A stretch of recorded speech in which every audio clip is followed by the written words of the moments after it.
सभी को नमस्कार। गीता ज्ञान सत्संग ग्रुप के सभी प्यारे श्रोतागणों को मेरा हृदय से नमस्कार।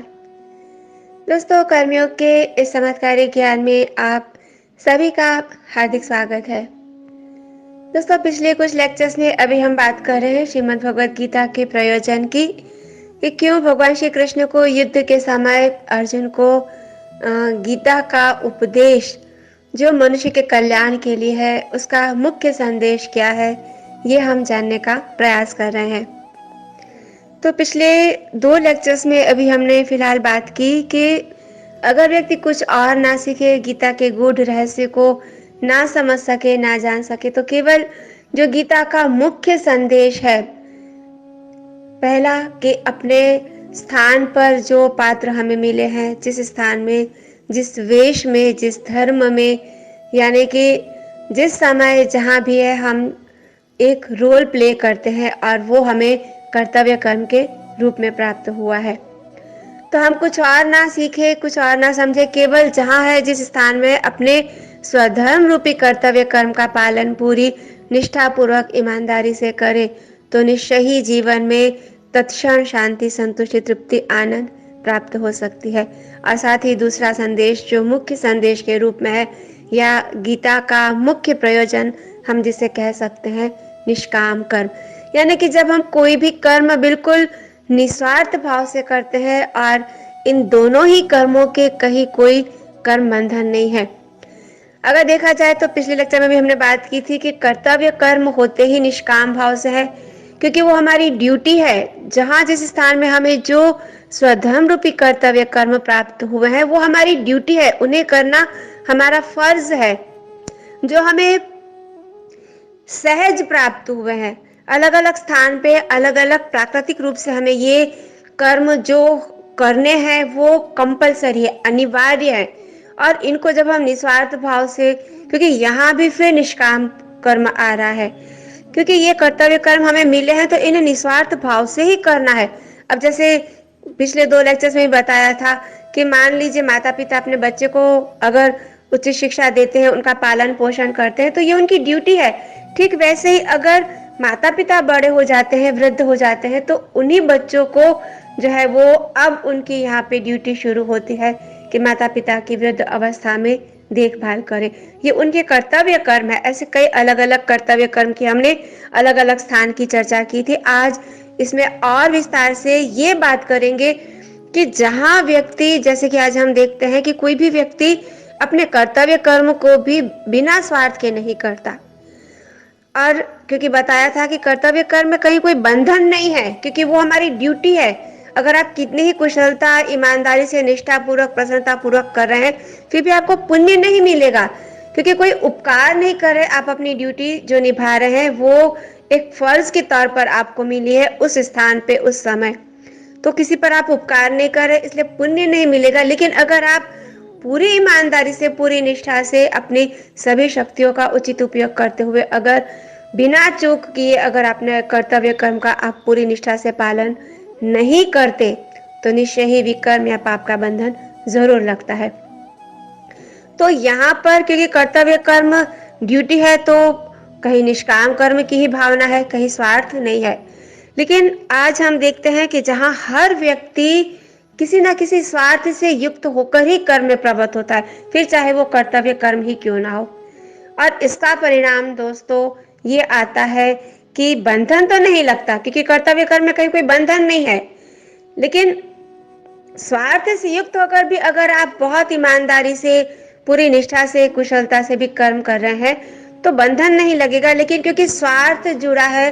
तो जब जैसा आपने जिस भाव से, यानी कि जिस स्वार्थ की भावना से युक्त होकर जब आपने वो कर्म किया है, और उसका जैसा परिणाम आपने सोचा था, या जैसे फल की इच्छा आपने की थी, जब आपके मन के मुताबिक वो परिणाम नहीं आता, तब उसका परिणाम या फल जीवन में दुख या कष्ट के रूप में ही आपको अनुभव होता है। अब एक उदाहरण से समझेंगे। जैसे मान लीजिए कि कोई अगर कंपनी में कोई एम्प्लॉय है और बहुत ईमानदारी से, बहुत ही मेहनत है, बहुत परिश्रम से वो कंपनी को ऊपर उठाने के सतत प्रयास में लगा है। लेकिन यहाँ पर वो अपनी पूरी ड्यूटी जो है वो पूरी ईमानदारी से, कुशलता से, प्रसन्नता से अपनी सभी शक्तियों को उचित उपयोग करते हुए कर रहा है। लेकिन एक छोटा सा स्वार्थ उसके अंदर है कि अगर मैं अपना काम पूरी निष्ठा से करूँगा तो कहीं ना कहीं बॉस मुझसे बहुत खुश होंगे, बहुत प्रसन्न होंगे, और अगर कंपनी ऊपर जाएगी तो बॉस कहीं ना कहीं मेरा प्रमोशन कर देंगे। तो जहाँ ये स्वार्थ की भावना आई, हो सकता है किसी कारण से अगर बॉस ने आपको जैसा आपने सोचा था वैसा आपको एप्रिसिएशन नहीं मिला, अप्रूवल नहीं मिला, तो ये स्वार्थ के कारण अगर बॉस ने आपकी तारीफ नहीं भी की, आपको प्रमोशन नहीं दिया, तो कहीं ना कहीं इसके दो दुष्परिणाम हम देख सकते हैं। एक तो आप जिस ईमानदारी से, जिस निष्ठा से वो कर्म कर रहे थे, हो सकता है कि अब आपका, क्योंकि जैसा आपने सोचा था स्वार्थ के कारण वैसा आपको परिणाम नहीं मिला। आपने जो किया उसमें कोई उपकार नहीं किया किसी कंपनी पर या अपने बॉस पर, क्योंकि आप उसकी सैलरी ले रहे हैं। तो जहां आप कर्तव्य कर्म से जुड़े हैं, वहां अगर आपका स्वार्थ हुआ तो जैसा आपने सोचा वैसा नहीं आया परिणाम, तो अब यहाँ पर इसका दुष्परिणाम ये होगा कि सबसे पहले आपको दुख होगा, क्योंकि जैसा आपने सोचा था वैसा नहीं हुआ। सर, जो बॉस थे उन्होंने आपको प्रमोशन नहीं दिया, जो बॉस थे उन्होंने आपकी तारीफ भी नहीं की, आपको शाबाशी भी नहीं दी कि आप बहुत अच्छा कर रहे हैं, आपके कारण कंपनी इतनी ऊपर जा रही है।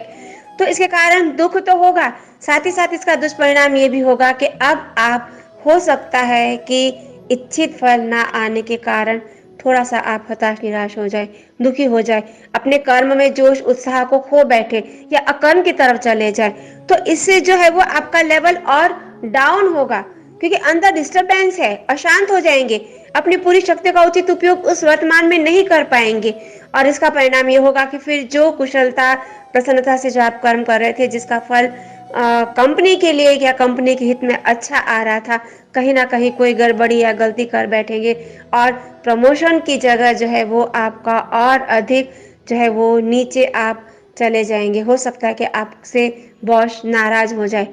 तो ये दुष्परिणाम हमें इसीलिए देखने मिलते हैं क्योंकि हम अपने जो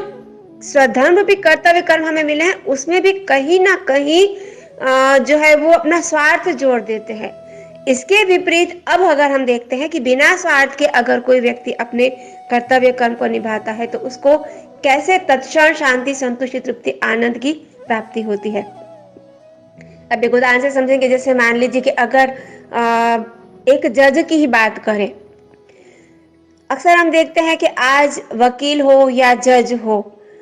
भ्रष्टाचार इतना बढ़ चुका है, धन की लालसा, वासना, तृष्णाएं, क्योंकि अपनी जरूरतें बढ़ गई है, खर्चे बढ़े हैं, तो इसके कारण व्यक्ति ना चाहते हुए भी गलत आचरण कर बैठता है, भ्रष्टाचार कर बैठता है। पैसों की लालच, धन की लालच, धन इकट्ठा करने की, सुख साधन वैभव वाली जिंदगी जीने के कारण व्यक्ति लालसा के कारण गलत कर्म करता है। लेकिन अगर कोई वकील या कोई जज अगर ये सोचकर कि अपना कर्तव्य, उसका कर्तव्य कर्म क्या है, एक वकील का कर्तव्य कर्म यह है कि वो सही और निर्दोष व्यक्ति का केस लड़े, ना कि अपराधी को निर्दोष जाहिर करके उसे समाज में और अधिक बुराइयों को फैलने के लिए जो है वो छोड़ दे। अगर वकील किसी अपराधी को दंड देने के उद्देश्य से उसका केस लड़ता है और जज भी सामने ये देखकर कि चाहे वो कितना ही बड़ा शक्तिशाली जो है वो औहदे पर क्यों ना हो, चाहे कितना ही बड़ा राजनेता ही क्यों ना हो, लेकिन अगर वो अपराधी है, दुराचारी है, गलत आचरण वाला है, तो उसके लिए सजा बिल्कुल जरूरी है एक समाज में बुराइयों को खत्म करने के लिए या नष्ट करने के लिए। यहाँ पर ये समझना है कि अगर जज जो है वो बिना किसी डर के, बिना किसी भय के या बिना किसी लालसा के, बिना किसी भ्रष्टाचार के अगर उचित न्याय ये सोचकर करता है कि उसका कर्तव्य कर्म है अपराधी को दंड देना और निर्दोष को मुक्त करना, तो अगर वो कर्तव्य कर्म को सहजता से निभाते हुए अगर उस अपराधी को दंड देता है, चाहे वो कितना ही शक्तिशाली क्यों ना हो, बिना किसी भय के, बिना किसी डर के, तो यहाँ पर उस अपराधी को दंड देने का जो कर्तव्य कर्म वो निभा रहे हैं, कहीं कोई भय नहीं होगा, आत्मसंतुष्टि होगी, तृप्ति होगी। एक तरह की तृप्ति सबसे पहले यही प्राप्त होती है कि इतने बड़े अपराधी को जब व्यक्ति समाज में खुला छोड़ देता है तो जितने भी अपराध वो करेगा, बाहर जाके जितनी भी बुराइयां फैलाएगा, जितने लोगों की हिंसा करेगा, जितने लोगों को दुखी करेगा, जितने परिवारों को उसके कारण कष्ट होगा, इन सब का पाप निश्चय ही इस जज को या उस वकील को जरूर लगता है। और सारे धन साधन सामग्री वैभव इकट्ठा करने के बाद भी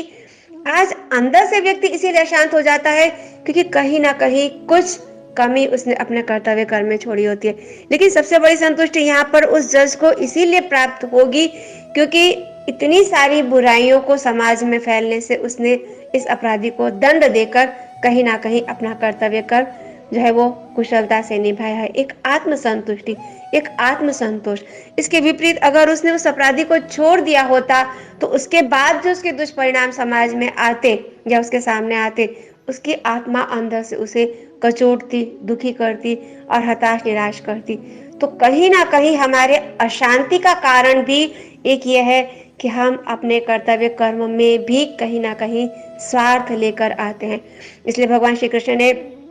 जो कर्तव्य कर्म पर इतने सारे श्लोक, जिसकी हम और भी आगे विस्तार से चर्चा करेंगे, कि कर्तव्य कर्म को ही अगर व्यक्ति जान ले, समझ ले, जैसे कि हमने कल ही बात की थी श्लोक में कि 18वें अध्याय के 45 श्लोक में कि स्वय स्वय कर्माण्य भिरतः संसिद्धिम लभते नरा, यानी कि अपने अपने जीवन में प्राप्त मनुष्य यदि सभी प्रकार के कर्तव्य कर्म को पूरी कुशलता और प्रसन्नता से निभाता है तो तत्क्षण सभी प्रकार की सिद्धियों को वो प्राप्त कर सकता है।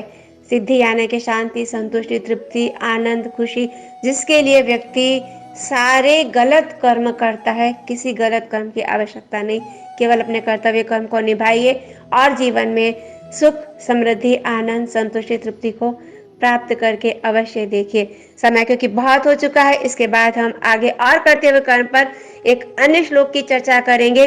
मैं भारती कोटक आप सभी को हार्दिक विदा करते हुए, धन्यवाद देते हुए, शुभकामनाएं देते हुए नमस्कार। कर्मयोग शरणम गच्छ, कर्मयोग जयते।